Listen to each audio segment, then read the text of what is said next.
इफ्तिकार चौधरी साहब। यहाँ पर एक और एंगल निसार अहमद सरजई साहब लेकर आए हैं कि अमेरिका से, यूरोपीय देशों से आसिम मुनीर मिलने गए और वहां से गो हेड लेकर आए हैं। आपकी देखें जी, आपका चिंता और बढ़ रही है? नहीं नहीं, ये जो निसार साहब ने जो बात कही है, हो सकता है कोई ऐसी बात हो, लेकिन मेरे इल्म में नहीं है और ना ही मैं इसको सेकंड करूंगा। और मुझे तो अ, यकीन करें कि मेरी जुबान में लुकनत है, मेरा जिस्म कपकपा रहा है। ये अगर गलत फेक खबर भी है तो मुझे लगता है कि मेरे जैसे लोगों के हार्ट अटैक उनको हो जाएगा। पाकिस्तानी कौम इस शख्स से बहुत प्यार करती है। ये इतना प्यारा शख्स है कि मैंने इसके साथ बड़े जिंदगी गुजारी है। ये पठानों का हमदर्द, महाजरों का हमदर्द, हर किसी को जो है ना वो हमदर्दी की बात करता है।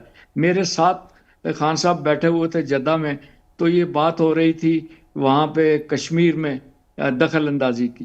तो खान साहब ने मुझे कहा था 10 साल पहले कि इफ्तिखार, हमें ऐसी किसी एक्टिविटी में शामिल नहीं होना चाहिए, हमें मिलजुल के रहना चाहिए। हम जमहूरियत में आगे बढ़ती हैं, कौमें आगे बढ़ती हैं।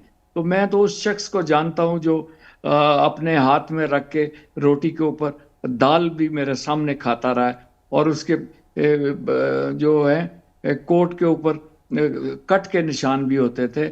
और इतना अजीम शख्स है कि इसको मिटाने के लिए ये पूरी दुनिया में याद रखेंगे कि खुदा न खास्ता ऐसा हुआ तो लोग भूल जाएंगे नेल्सन मंडेला को, लोग जैक गोरिया को भूल जाएंगे। ये शख्स सिर्फ पाकिस्तान का लीडर नहीं है, ये बड़े सगीर का लीडर है। ये इफ्तिकार पूरी चौधरी साहब दुनिया बिल्कुल बड़े लीडर हैं। आपको भी आलिया इसीलिए कह रहे हैं, आलिया शर्मा की वरिष्ठ पत्रकार हैं, वो कह रही हैं कि ऐसा नहीं हो सकता कि इतना बड़ा लीडर, इतना जमहूरियत का चाहने वाला पसंदीदा लीडर जो है उसके साथ कुछ अनहोनी हो जाए।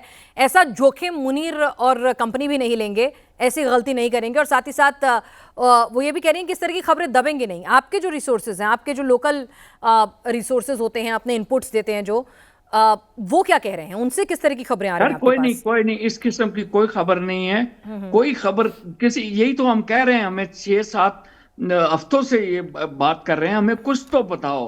कैसे रिसोर्सेज हो, कौन रिसोर्सेज अडयाला जेल से बाहर, किसी की जरूरत है कि कोई इस किस्म की बात भी करे? सहाफी जाते थे मुलाकात में, तो अब उनसे साथ भी नहीं मुलाकात हो रही। हम खुद कहते हैं कि इनका वजीर इत्तलात जो हर वक्त टर टर करता रहता है, तौला डर टीवी पे आए और कहे कि ये झूठ है, ये अफगानिस्तान से खबर आई है, ये झूठ है। कुछ तो आप बोलो यार। ये बहनों का दर्द जो है वो भाइयों का, उसको बहन को पता होता है। आपकी बहन होंगी, आपके भी भाई होंगे, आपको पता है कि भाई को जब चोट लग जाए तो बहनें किस कदर महसूस करती बिल्कुल हैं। सही और ये सवाल है कि भाई पूरी ठीक है, कौम, आपकी जो पॉलिटिकल राइवलरी है, जो आरोप हैं वो अपनी जगह हैं, वो तमाम चीजें अलहदा हैं, लेकिन एक कैदी का भी अपना एक हक होता है। और अगर उसके चाहने वाले, उसके परिवार के लोगों को यह हक है कि हर मंगलवार उससे मिले, तो एक मंगलवार बीत गया, दूसरा बीत गया, 22 दिन हो गए, आप मिलने क्यों नहीं दे रहे हैं? और अगर इमरान खान ठीक ठाक हैं तो फिर आप कोई स्टेटमेंट क्यों नहीं रिलीज करते, उनका कोई वीडियो, उनकी तस्वीरें क्यों नहीं रिलीज करते हैं? और अगर ये फेक नैरेटिव, आप अफगानिस्तान से आपके रिश्ते खराब हो गए हैं और उसके बाद फैलाया जा रहा है कि अफगानिस्तान जानबूझकर इस तरह से अनरेस्ट फैलाने के लिए ये फेक नैरेटिव प्लान कर रहा है, अगर ये भी सच है तो भाई आप उस फेक नैरेटिव को आके तोड़ क्यों नहीं रहे हैं?